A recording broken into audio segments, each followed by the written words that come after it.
नमस्कार। संतोष की रिपोर्ट में आप सबों का स्वागत है। और आज हम संतोष की रिपोर्ट में बात देशद्रोह और देश प्रेम की करने जा रहे हैं। कौन है देशद्रोही?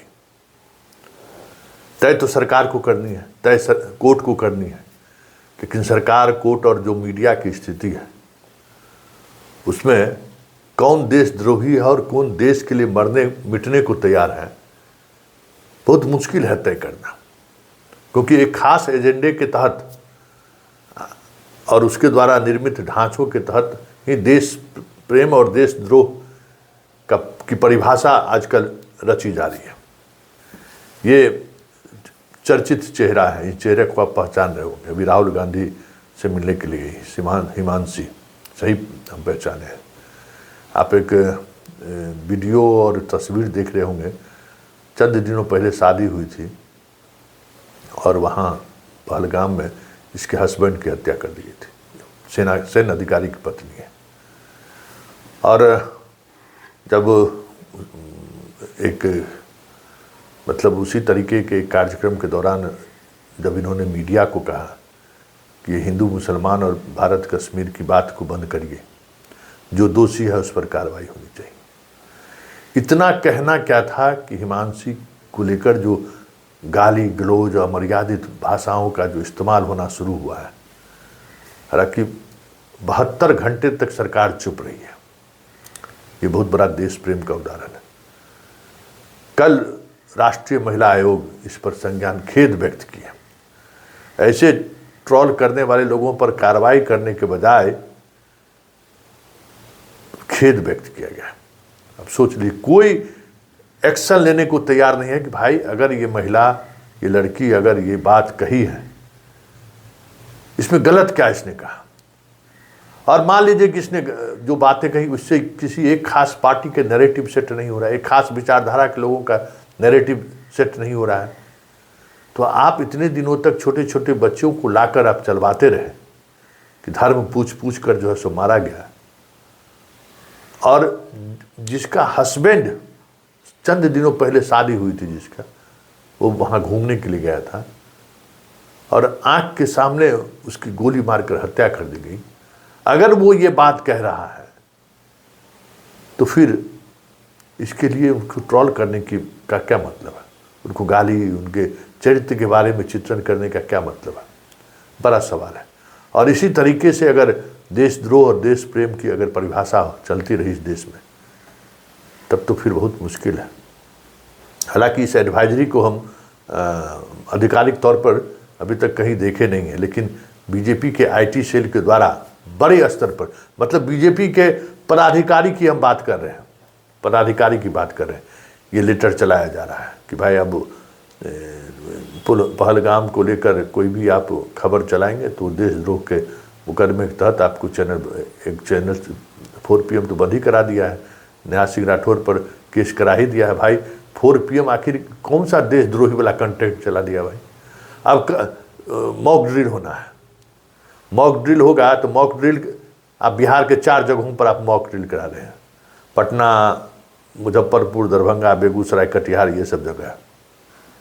हमको पता है कि 30 जनवरी के दिन पटना में सायरन बजता है। गांधी हत्याकांड का जो वक्त है ना, उस दौरान बजता है। कई बरस से सुनते आ रहे हैं। जहाँ इंडस्ट्री है वहाँ तो सायरन है, आप बजा दीजिएगा, लेकिन जहाँ इंडस्ट्री नहीं है, और ये मॉक ड्रिल का क्या मतलब है? आप इस पूरे बिहार में 4 ही 5 जिला है जहाँ मुख्य ड्रिल, ये करके आप मीडिया में माहौल बनाना चाहते हैं, तो इस पर लोग सवाल नहीं करेगा। धर्म पूछ कर मारा जो आपने चलाया और जातीय जनगणना की बात कर दिए, तो इस पर लोग सवाल नहीं करेगा कि देखिए धर्म की बात करने वाले जो मीम बना कर चला रहे थे कि जाति नहीं पूछा, धर्म पूछा ना, इसलिए हम सब लोगों को एक साथ हिंदू धर्म के रूप में संगठित होना है, जात के रूप में नहीं। और 2 दिन बाद जातीय जनगणना कर दी। प्रधानमंत्री पीएमओ पहुँचे, बाप लगा जैसे कि भाई क्या हो रहा है।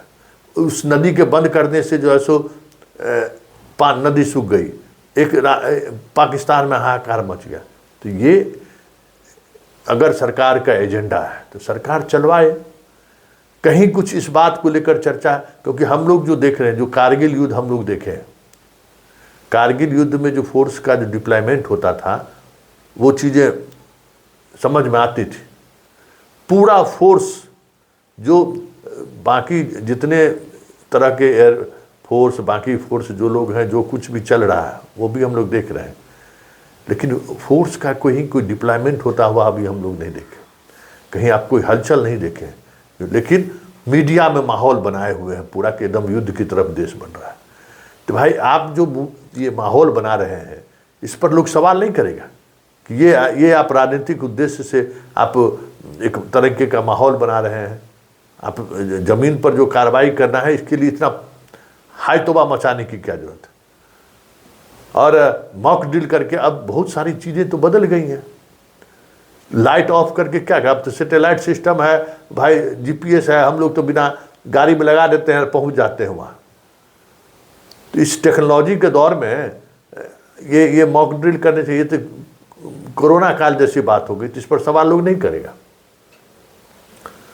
आप जिस तरीके से लोगों को कहते हैं कि मुसलमानों के बारे में, पूरे देश के मुसलमानों के बारे में जिस तरीके से बीजेपी के लोग बोल रहे हैं कैसे, और मोदी जी बोल रहे हैं कि पूरे देश को एकजुट होकर रहना है, तो ये इस पर सवाल कोई खड़ा करेगा तो ये देशद्रोही है।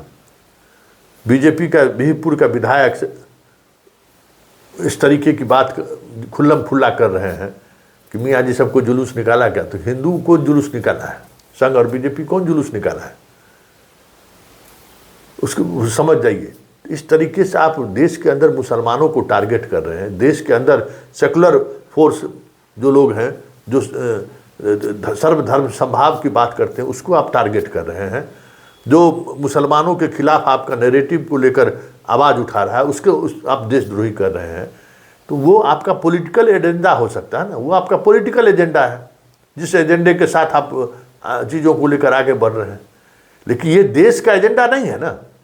आप हटा दीजिए, सेकुलर कंट्री हटा दीजिए, कह दीजिए कि हिंदू राष्ट्र घोषित कर दीजिए, तो उस तरीके से लोग बात नहीं करेंगे कि राष्ट्र हिंदू घोषित हो गया मतलब सर्वधर्म के संभाव की बात नहीं है, अब हिंदू राष्ट्र हम लोग हैं। लेकिन आपके नैरेटिव को देश का कानून बना दीजिए, ये कहाँ से संभव है। लगातार लोगों पर केस दर्ज किए जा रहे हैं, केस पर केस दर्ज किए जा रहे हैं, और जो लोग इस तरीके का भाषा का इस्तेमाल करते हैं, क्या उस पर कभी कोई केस हुआ है क्या? कोई केस लेने को तैयार होता है क्या? कोई कोर्ट संज्ञान ले रहा है उसी के लोगों पर? क्या सावरकर पर संज्ञान ले लिए, और नेहरू को रोज गाली दे रहे हैं, उस पर संज्ञान कभी कोर्ट लेते हुए हम लोगों ने नहीं देखा है। नेहरू और सावरकर के राजनीतिक उद्देश्य और जीवन के बारे में विवेचनाएं होनी चाहिए, आलोचना भी होनी चाहिए। लेकिन इस तरीके से टारगेट करके अगर आप एक खास नैरेटिव, जो पॉलिटिकल पार्टी नैरेटिव चलाना चाह रहा है और वो नैरेटिव बना रहे, इसके लिए आप पब्लिक को कानून के सहारे दबाने की कोशिश कीजिए, कौन सा देश प्रेम है भाई।